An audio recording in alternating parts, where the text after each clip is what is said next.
人は時に自身の上を神様に見立てることがあります。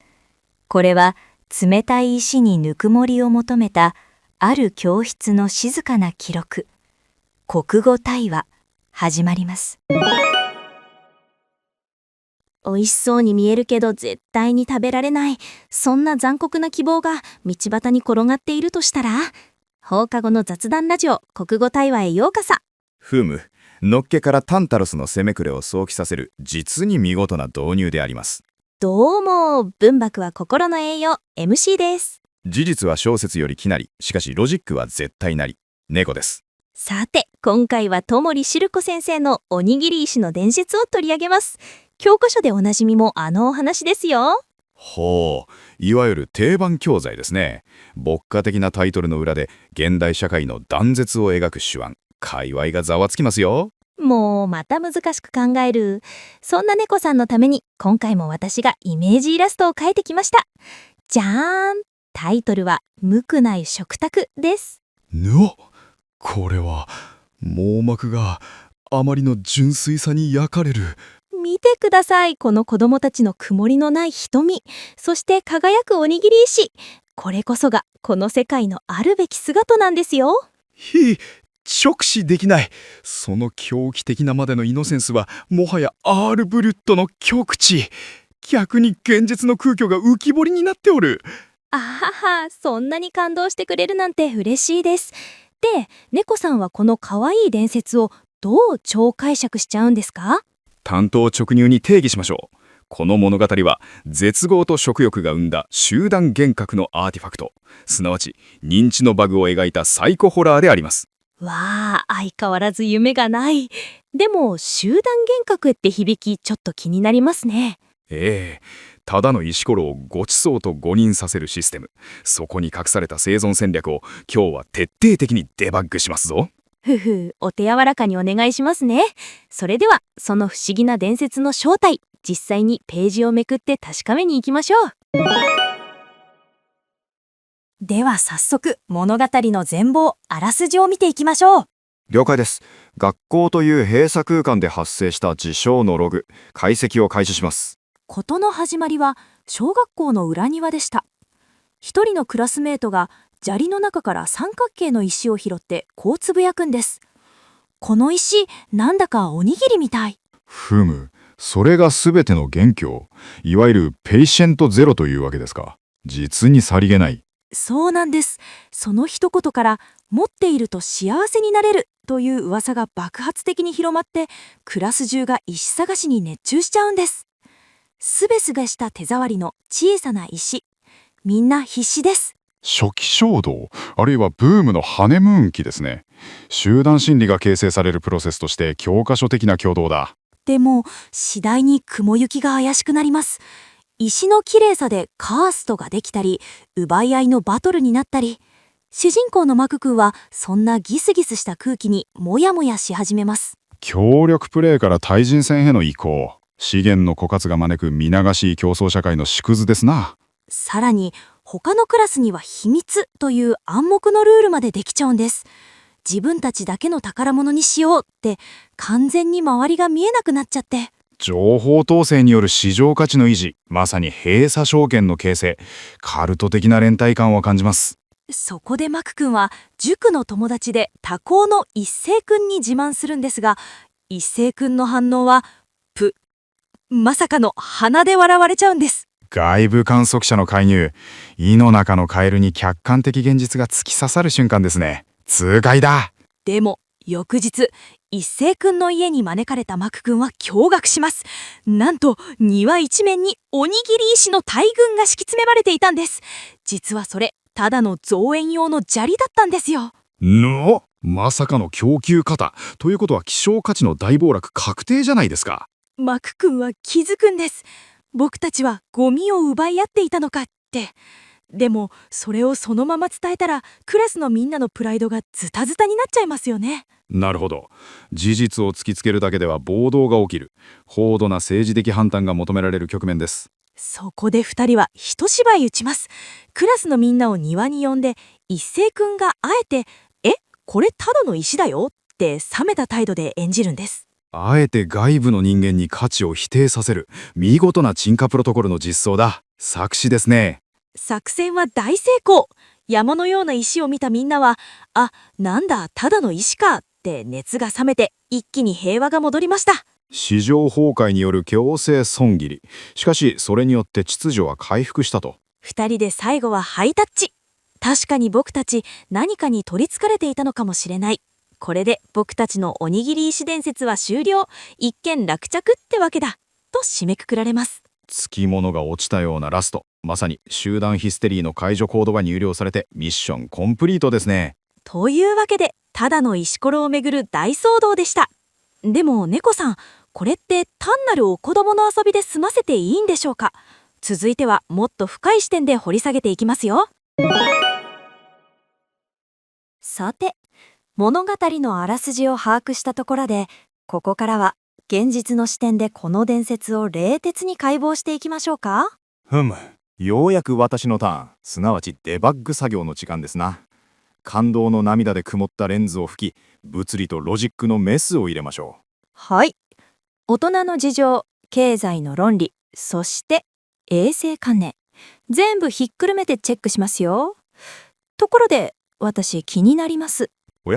何ですか？ MCC の金銭に触れるバグでも見つかりましたかな？5年2組の皆さん、一旦作業をやめて先生の方を向いてくださいね。お口チャック。来ましたね、恐怖の歌のお姉さんモード。座標軸が教育的指導に固定された。先生、ずーっと見てたんですけど、みんな裏庭の土を素手で掘り返してますよね。それ、とってもバッチリですよね。そこ？医学的には適度な土壌菌との接触は免疫獲得プロセスにおいて推奨される場合も、衛生仮説によれば。難しい言葉は禁止です。爪の間にばい菌さんがいっぱいですよ。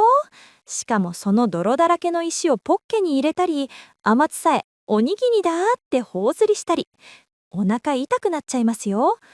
お手手洗いましたか？しかしですね、 MC ゴロ、人類は太古より石器に触れて進化してきたわけで、これは一種の触覚的飢餓を満たすための原始的な儀式であり。儀式でも何でも不潔なのはダメです。それにね、カッセイ君のお庭にあった石、あれ人工の砂利ですよね。工業製品ですよね。自然への冒涜だと思いませんか？おっしゃる通り、鉱物学的見地からすればあれはただの採石、ホームセンターで袋詰めされている量産型アセットです。それを伝説と崇めるのは確かに解像度が低すぎる。でしょ？なのにどうして他のクラスには内緒なんていうお約束を作っちゃうのかな。先生、それが一番悲しいです。いわゆる情報の非細明性を利用した市場独占ですね。外部に知られれば価値が暴落する。彼らは本能的にカクテルパーティー効果による情報の選別とエコチェーンの構築を行っているのです。また難しいこと言う。要するに仲間外れですよね。いいものなら隣のクラスのお友達にも一緒に遊ぼうって言えないのかな。独り占めは意地悪な人のすることですよ。占領の暴力。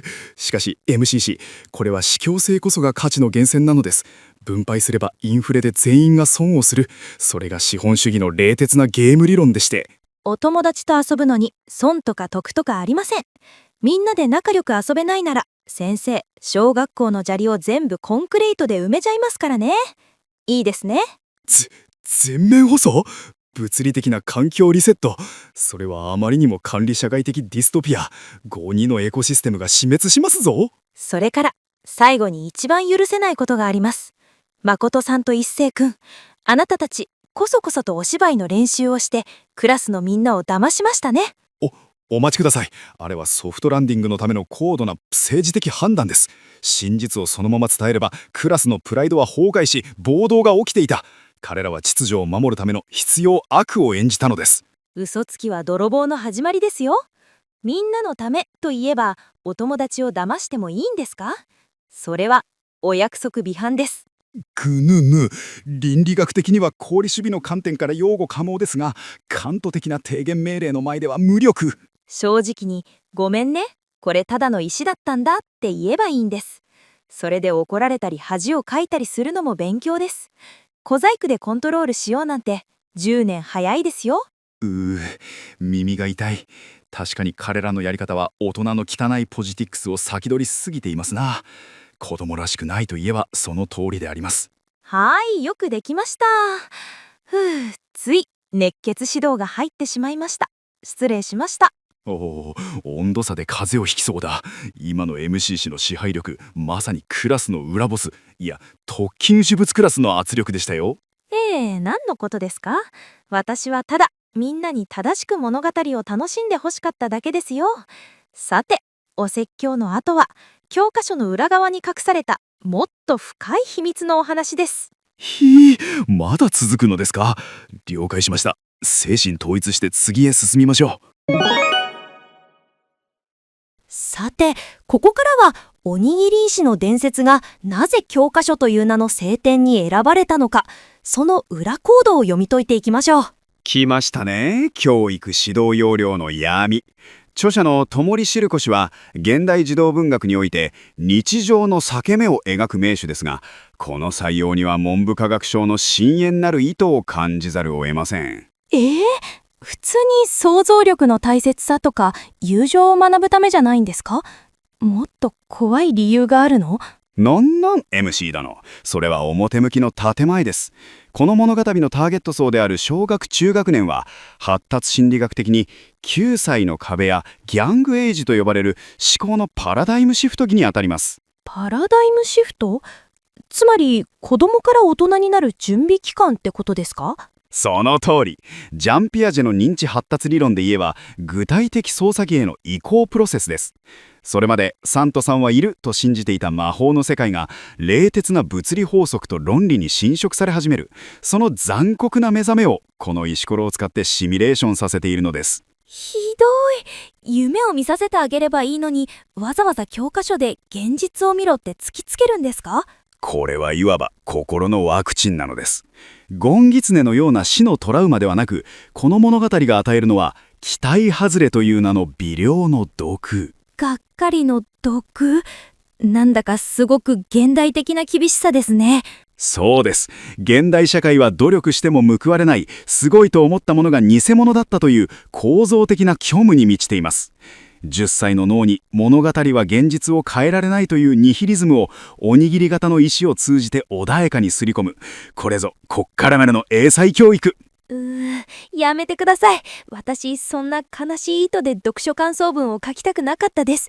もっと石さんかわいそうとか優しく読みたかったのに。甘すぎますぞ MC 殿。その石さんかわいそうという感情こそがシステムが求める出力結果なのです。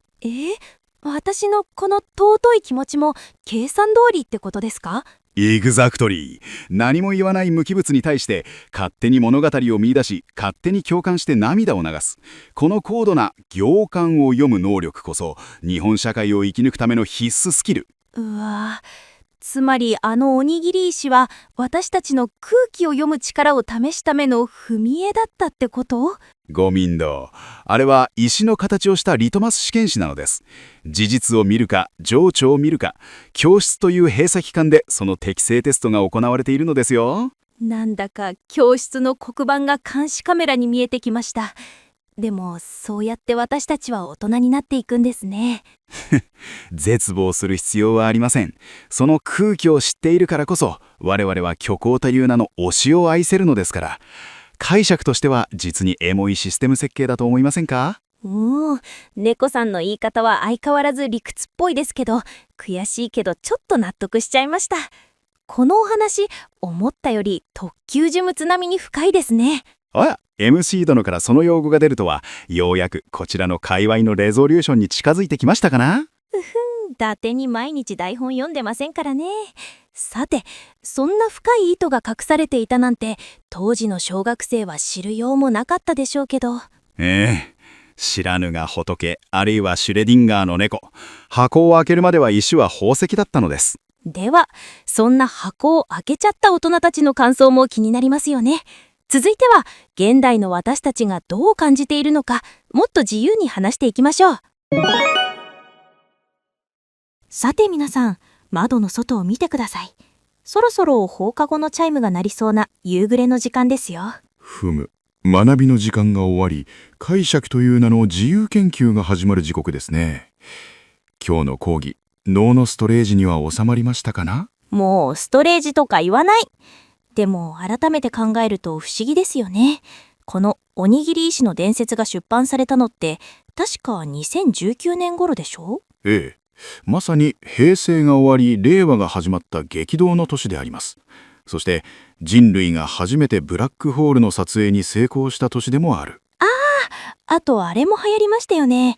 黒くてもちもちしててみんなが並んで飲んでたやつ。タピオカ、すなわちキャッサバのでんぷん塊ですね。興味深い対比だ。若者がこぞって黒い球体をストローで吸い上げていた時代に、この物語はひっそりと白い三角形を拝めていた。言われてみれば、ぷよぷよのタピオカ VS カチカチの石。まさかそんな幾何学戦争が起きていたなんて当時の小学生は気づかなかったでしょうね。まさに高度と形状をめぐる冷戦。結局タピオカブームは去り、プラスチックゴミとともに消えましたが、石は残った。物理的耐久性の勝利ですな。夢がないな。でも今の子たちがこのお話を読んだらきっとネットですごいこと書かれちゃいそうですよね。おっと、そこは閲覧注意ですよ。現代のタイパ至上主義の生徒たちがごちゃんでスレを立てれば、タイトルは気泡、主人公石拾いに時間をかけすぎて RTA 失敗といったところでしょうわー、辛辣。メルカリで売ればとか Google レンズで検索しろとか言われちゃうんだ。世知辛い世の中ですね。う。効率こそ正義。彼らにとって足を使って伝説を調べる行為はバグでしかないのです。しかし実はこの作者戸森しる子先生ご自身がそんな効率中を黙らせるほどの特級呪物クラスの熱量をお持ちだとご存知ですか？どういうことですか？教科書に載るような先生っていつも着物着てお茶飲んでるイメージですけど。なん実は先生、あの大人気アニメ銀魂の主人公坂田銀次氏に対してガチのリアコ勢だという情報があります。嘘でしょ？あの死んだ魚のような目をした侍に教科書作家が？しかも髪をピンク色に染めたりファッションも原宿系だったりとビジュアルの解像度も極めて高い。つまりこのおにぎり石の裏には教えの巨大感情のマグマが煮えたぎっている可能性があるのです。すごい。いやー、わかります。私も実は中学生の時ノート一冊丸ごと使ってある漫画のキャラとの新婚生活の設定資料を書いてましたから。うわ、MC 殿まさかの黒歴史開示。しかもノート一冊とは狂気の沙汰。いや、素晴らしい熱量だ。だって尊かったんですもん。とにかくそんなオタクマインド全開の先生が書いたと思うと、あの石ころも何かの概念グッズに見えてきませんか？ふむ、概念グッズ、あるいは祭壇への小物か。しかしですね、MC 殿、ここであえて専門家として言わせていただくと、あの石の正体はもっと物理的かつ流通経済的な悲劇なんですよ。はい？急に今顔になってどうしたんですか？また変なスイッチ入りました？いいですか？作中の乗車から推測するに、あのおにぎり石は間違いなく白玉砂利、それも15ミリから20ミリの5分サイズです。白玉砂利？お庭とかに敷いてあるあの白い石のことですか？さよう、まさに犬走りや日本庭園の飾り砂利として使われる極めて一般的なアグリゲートです。これカインズやコメディといったホームセンターのエクステリア資材売り場に行けば10キロ入りの度胸袋が298円で山積みされてるんですよ。298円？安っ。じゃあマクトたちが必死に探してたのって？そう、彼らはロジスティクスを知らなかった。もし自転車で国道沿いのホームセンターに行けば伝説など3分で解決していたのです。一星君の家の中にあったのも造園業者がルート配送で納品したただの工業製品に過ぎません。なるほど。夢も希望もないけど確かにホームセンターに行けば売ってるかも。伝説の正体とは得てして大量生産品の在庫なのです。これぞまさに現代社会のサプライチェーンが生んだ悲劇。いや、悲劇と言えるでしょう。パン。MC 殿、なぜそこで拍手を？猫ちゃん、先生悲しいです。お医師さんに値段をつけるなんてとってもお下品ですね。出た、妖怪歌のお姉さん。いや、これはあくまで市場価格の適正な評価でして。お口チャックです。298円だとしても子供にとっては大金なんです。それを安いとか在庫とか大人の物差しでまかるのはお約束違反ですよ。ぐぬぬ、確かに貨幣価値の生態性を無視しておりました。しかし DIY の観点からは。それにホームセンターで買ってきた石に思い出は宿りますか？泥まくれになって見つけた一つだけの石だから宝物になるんじゃないですか？